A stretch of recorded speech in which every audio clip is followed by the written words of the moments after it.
Hey everyone, I want to talk about utilities, and if you have any questions, about utilities, about building on lots, subscribe. You can see some of my other videos. Give me a call, contact me. Happy to talk to you about.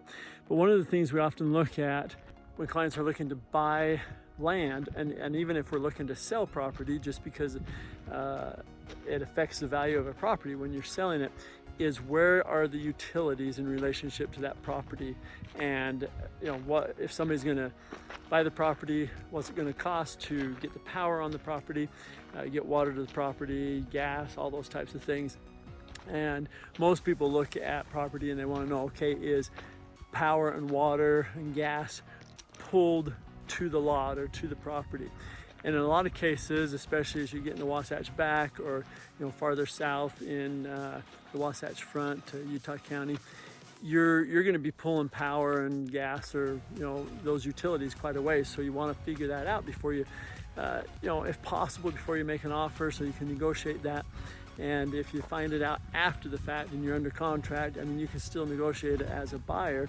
You've kind of got the ball in your court if you're going to cancel, or if things are too expensive. But you want to figure that out as much as you can, before you close, so you know where your costs are. A lot of people ask about power and how far do I have to pull power, and we can talk to the power companies, we can get that information.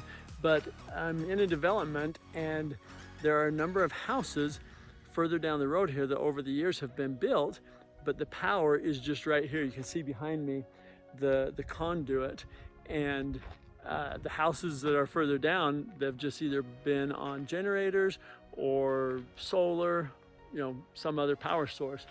And so I just want to kind of show you and explain a little bit. So what they do, you got a little track hoe right here, and if you and these are just numbers I've heard from contractors and from power companies, that the cost runs about $30 a foot. That includes trenching it, putting in this conduit, and then pulling the power lines. And if you rent the track hoe, or you have the ability to do it yourself, it's about a split between trenching it, buying the conduit, putting the conduit in. About $15 a foot is the number that I've been told, and then pulling the power by the power company, about $15 a foot. So just kind of gives you a feel of some of those costs. And so now somebody is getting the power paid for to pull the rest away. The other thing you want to check is depending on where it's at. So this development here, there's a lot of lots along here. The lots are all about an acre to an acre and a half, maybe just under. Some of them, I think there's some 0.8 acre ones.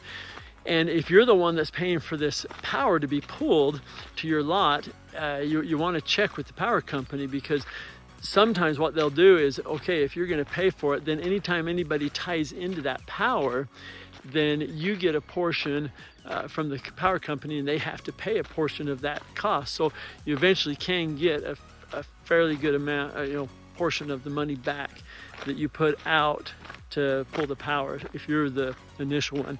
Or in this case, like I said, there's a number of houses over here.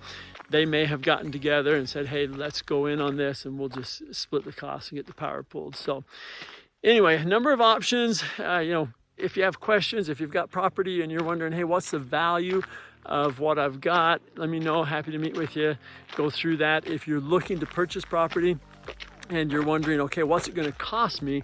Let's try to figure that out before you even make an offer, and then we can go forward with that, and whether we ask for some concessions or for the seller to do something with the utilities, we can do that. So anyway, if you have questions, get a hold of me and subscribe to my YouTube channel, and watch the other videos. Got a lot of information out there, and always getting more information. So I just work to increase your confidence and reduce your risk when it comes to selling real estate or buying real estate.